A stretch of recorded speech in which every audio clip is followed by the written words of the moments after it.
السلام علیکم. میں اپنے یوٹیوب چینل اردو سیکھیے نورین کے ساتھ میں آپ سب کو خوش آمدید کہتی ہوں.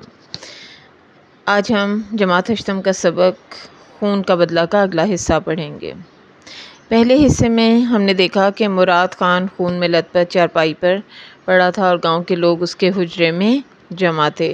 آہستہ آہستہ اس کی حالت خراب ہوتی جا رہی تھی تو اس نے اپنی خواہش کا اظہار کیا کہ کاش اس کا بھی کوئی بیٹا ہوتا جو اس کے خون کا بدلہ لیتا. تو اس کی بیٹی دھاڑے مار مار کر رونے لگی. اس کی بیوی کا بھی غم کے مارے برا حال تھا. اس کی بیٹی نے اس سے وعدہ کیا کہ بابا تم غم نہ کرو، میں وعدہ کرتی ہوں کہ جب تک تمہارے خون کا بدلہ نہ لے لوں مجھ پر چین کی نیند حرام رہے گی. یہ بات سن کر سب نے اس کی تعریف کی اور مراد خان بھی سکون سے مر گیا. دن گزرتے گئے اور سپن گل اپنا وعدہ نہیں بھولی. اسے صرف اتنا معلوم تھا کہ ایک شخص اس کے باپ پر گولی چلا کر پہاڑوں میں غائب ہو گیا اور لوگ اس کے باپ کو زخمی حالت میں وہاں سے اٹھا کر لائے. کسی شخص کو بھی اس کے قاتل کے بارے میں پتہ نہیں تھا اور سپن گل انتقام کی آگ میں جل رہی تھی. اب ہم اس سے آگے کا سلسلہ شروع کرتے ہیں. ایک رات سپن گل نے اپنے باپ کو خواب میں دیکھا. وہ کہہ رہا ہے، بیٹی میری روح تجھ سے بہت خوش ہے. اب مجھے کوئی ملال نہیں یعنی دکھ نہیں ہے کہ میرا کوئی بیٹا نہیں. تو نے بیٹوں سے بڑھ کر میرے قاتل کی تلاش کی ہے، لیکن اب تو اس خیال یعنی گمان کو اپنے دل سے نکال دے اور اپنی بوڑھی ماں کی خدمت کر. اب رات کو جب سپن گل سوئی تو اس نے خواب میں دیکھا کہ اس کے والد خواب میں آئے ہیں اور وہ اس سے بہت خوش ہیں اور وہ کہہ رہے ہیں کہ مجھے کوئی ملال نہیں ہے، کوئی دکھ نہیں ہے کہ میری جو خواہش تھی کہ اللہ تعالیٰ مجھے بیٹے سے نوازتا اور وہ میرا انتقام لیتا، لیکن تو نے بیٹوں سے بڑھ کر میرے قاتل کی تلاش کی ہے، اسے ڈھونڈنے کی کوشش کی ہے اور کافی عرصے سے تم اسی جستجو میں ہو، اسی لگن میں ہو کہ تمہیں میرا قاتل مل جائے اور تم اس سے میرے خون کا بدلہ لے لو. لیکن اب تو اس خیال کو اپنے دل سے نکال دے اور اپنی بوڑھی ماں کی خدمت کر. اس خواب سے سپن گل جاگ اٹھی یعنی بیدار ہو گئی اور اس کے کانوں میں بڑی دیر تک اپنے باپ کی آواز گونجتی رہی، یعنی بار بار اسے اپنے باپ کی آواز کی بازگشت سنائی دیتی رہی.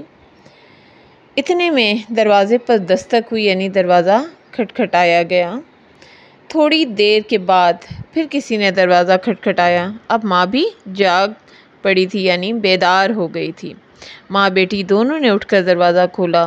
دروازہ کھلتے ہی ایک زخمی نوجوان دھڑام سے اندر آ گرا اور گرتے ہی بے ہوش ہو گیا. دھڑام سے یعنی زوردار آواز کے ساتھ وہ فرش پر گر گیا اور گرتے ہی بے ہوش ہو گیا یعنی اسے کوئی ہوش نہ رہا کہ وہ کہاں پر ہے، وہ گرا ہوا ہے یا اسے چوٹ لگی یا نہیں لگی یا کتنی خراشیں اس کے جسم پر آئیں. اسے اس حوالے سے کچھ خبر نہیں تھی، کچھ پتہ نہ تھا کیونکہ وہ ہوش و حواس سے بے گانہ تھا. کچھ دیر تو اسے دیکھتی رہی، پھر ماں نے اس کے منہ پر پانی کے چھینٹے مارے. دونوں نے اسے ایک پلنگ پر لٹایا یعنی چارپائی پر. سپن گل نے جلدی سے پانی گرم کر کے اس کے زخم دھوئے یعنی اس کے زخموں سے بہتے ہوئے خون کو صاف کیا، اسے ہوش میں لانے کی کوشش کی. کچھ دیر بعد اسے ہوش آ گیا. اس کی ماں نے نوجوان کو گرم گرم دودھ پلایا اور اسے وہ دن یاد آ گیا جب مراد خان کو اسی طرح زخمی حالت میں لایا گیا تھا. اس نے نوجوان کو بتایا کہ آج سے 2 سال پہلے میرے شوہر کو بھی کسی بدبخت یعنی بد نصیب برے نصیب والے نے گولی مار دی تھی، لیکن اس کا زخم مہلک تھا. مہلک یعنی جان لیوا تھا، جان لے لینے والا تھا. شدید اور گہرا زخم تھا اس لیے وہ مر گیا. تم نوجوان ہو یعنی جوان ہو اور زخم بھی گہرا نہیں ہے، بس ذرا سی کمزوری ہے، وہ رفع ہو جائے گی یعنی دور ہو جائے گی. نوجوان نے پوچھا تمہارے شوہر کا نام کیا تھا؟ اس نے کہا مراد خان. یہ سن کر نوجوان سکتے میں آ گیا.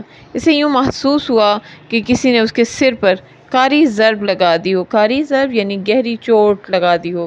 اس نے آنکھیں بند کر لیں. مراد خان کی بیوی نے پوچھا یعنی دریافت کیا خیر تو ہے؟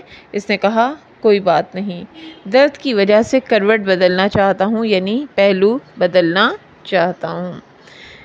شکریہ، امید کرتی ہوں میری چھوٹی سی کاوش آپ سب کو پسند آئی ہوگی اور اس طرح پڑھا کر ہم سبق کے اہم نکات بچوں کو بآسانی ذہن نشین کروا سکیں گے۔ شکریہ۔